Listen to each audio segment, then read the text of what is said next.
Welcome to the mini book podcast, Proof of Christ Edition. Today we're focusing on a really phenomenal work, The Case for Christ, a journalist's personal investigation by Lee Strobel.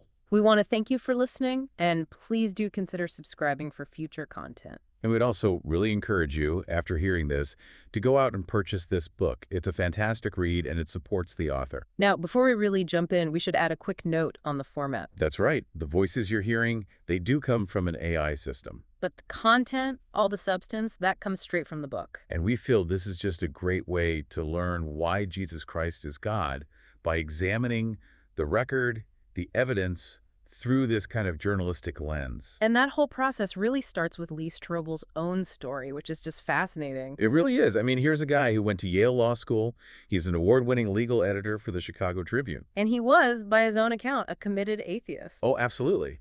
But then, in 1979, his wife Leslie completely stuns him. Right. She announces she's become a Christian. And he expected the worst. He thought, she'd become some kind of judgmental person or that their social life was over. But that's not what happened at all. Not even close. He saw these profound, positive changes in her character, in her integrity. She was kinder, more confident. And these weren't just superficial things. No, these were deep core character shifts. And he couldn't just dismiss them. It was that transformation in his own wife that drove him to start this nearly 2-year investigation. And he wasn't setting out to prove it was true. His goal was to disprove it. Exactly. He wanted to use his skills, journalism, law, to see if the claims about Jesus could actually hold up. And his standard for evidence was shaped years earlier, wasn't it? By a criminal case he covered. Yes. That's the key to his whole approach, the James Dixon case in Chicago. Okay, let's unpack that a bit. So this case, it seemed totally straightforward. Dixon was accused of shooting a police sergeant. And the evidence looked overwhelming. I mean, they had his fingerprints at the scene. Eyewitnesses, and even a confession. It was a slam dunk. Or so it seemed. But then this anonymous tip came in, suggesting a completely different story. The pen gun theory. Right. That the officer's own unauthorized pen gun had gone off by accident, and to save his career, he just framed the first person he could find, which was Dixon. But how could all that evidence, the fingerprints, the confession, how could that possibly fit such a wild story? Well, that's the lesson. Once they actually investigated that new theory, they found all that evidence that pointed so strongly to Dixon's guilt. It snugly fit the pen gun scenario, too. So the confession was coerced. Exactly. Coerced, with details fed to him by the police. So Strobel realized you can't just find a theory that fits some of the facts. You have to ask, which scenario fits the totality of the facts in the best, most optimal way? So for his investigation into Jesus, that meant setting aside his atheism. Yes. He had to stop trying to force the evidence into his worldview and instead just follow it, wherever it led. So if you're following that standard, the first thing you have to do is test your primary sources. Absolutely. And for Jesus, that means the 4 Gospels. Can they actually stand up to scrutiny? Strobel took that question to Dr. Craig Blumberg, a major expert on the Gospel's reliability. And what's so interesting is how Blomberg explains their authenticity. It's not what you'd expect. What do you mean? Well, the Gospels are technically anonymous, but the early church completely uniformly attributes them to 4 specific people. Matthew, Mark, Luke, and John. Right. But think about who they were. Matthew was a tax collector, a hated figure. Mark was a companion of Peter, but not one of the 12. And Luke was with Paul, so none of them are, the superstars like Peter or James. Exactly, and that's Blumberg's point. If you were making up authors to give your books credibility, you would have picked the biggest names. You'd say Peter wrote this one? Of course. The fact that they consistently attributed them to these sort of unlikely characters is actually strong evidence that the tradition is authentic. They were just reporting who actually wrote them. That's a really strong point. Okay, so what about the structure? Someone picking up the Gospels for the first time might think, why does so much of the book focus on just the last week of Jesus' life? That's a great question. And it gets into how ancient biographies worked. They weren't like modern biographies, trying to cover every year of a life proportionally. So it wasn't about a strict timeline. No. They focused on what was exemplary or illustrative. They were trying to teach lessons to get at the core meaning of the person's life. And for Christians, the core meaning was all about the crucifixion and resurrection. Precisely. For them, Jesus' teachings were profound, but they meant nothing if he didn't die and rise again to provide atonement. Okay, atonement. Let's break that down. It's a word we hear a lot, but what does it really mean here? In the simplest terms, it means reconciliation, forgiveness. It was the act that repaired the relationship between humanity and God. So if that's the whole point of the story, Then dedicating half the narrative to it makes perfect sense. It's not bad biography. It's just ancient biography with a clear theological focus. that makes sense. But what about the time gap? These were written down maybe 30 years later. Isn't there a risk of it becoming like a game of telephone? That's the common objection. But Blumberg argues that telephone is a really poor analogy for how this worked. Why is that?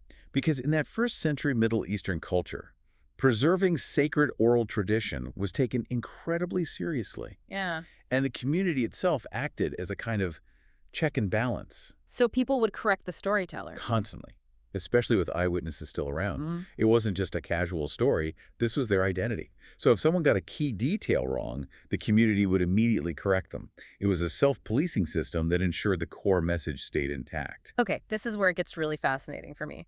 Let's say the original accounts were accurate. How do we know the copies we have today are reliable after centuries of being copied by hand? That brings us to Dr. Bruce Metzger, who was a world authority on the New Testament text. And his research shows a level of preservation that is, frankly, unprecedented for any ancient document, Unprecedented compared to what? compared to anything else historians rely on. Take Alexander the Great. The two earliest biographies we have of him were written more than 400 years after he died. 400 years. Wow. And we only have about 20 total manuscripts of those biographies. Yet historians trust them. Okay, so how does the New Testament compare? We have over 5,800 Greek manuscripts alone. The difference is staggering. But do we have the originals, the actual documents the authors wrote, the autographs? No, the original autographs are gone. They were written on papyrus, which just doesn't last. But, Yeah.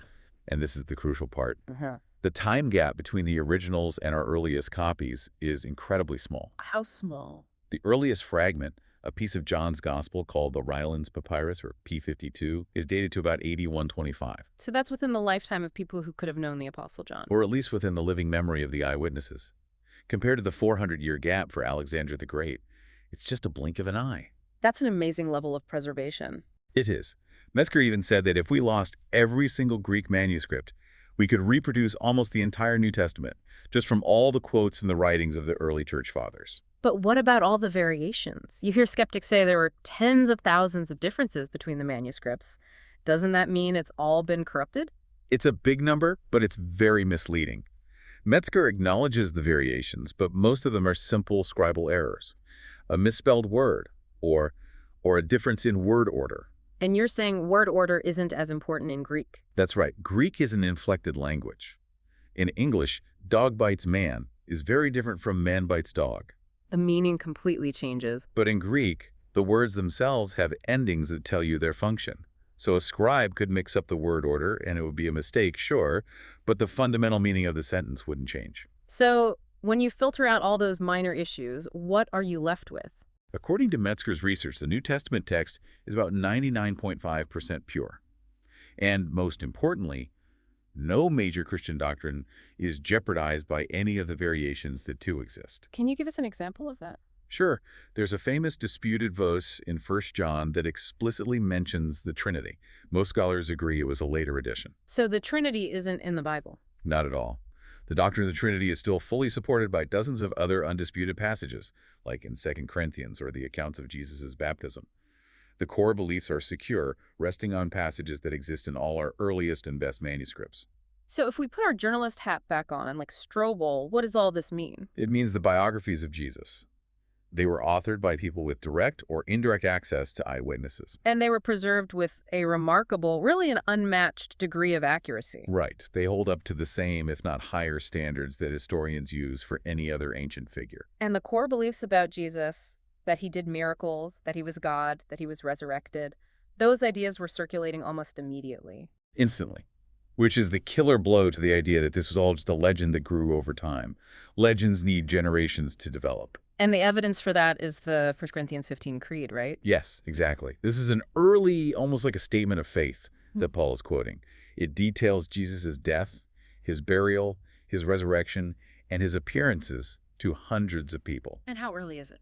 Scholars date Paul receiving and recording that creed to within 2 to 8 years of the crucifixion itself. That is just way too early for a legend to have taken root. Far too early. So the verdict of history, when you look at it objectively, is that the claims about Jesus are anchored in incredibly early and incredibly reliable documents. We really hope this segment gave you some valuable insight into the historical and documentary foundation for Jesus Christ being God, all through Lee Strobel's incredible investigation. We encourage you to subscribe and tell others about this mini-book podcast. And we'd love for you to suggest books in the comments that you might want to hear in future episodes. Thank you so much for subscribing and for listening. 5 seconds of silence.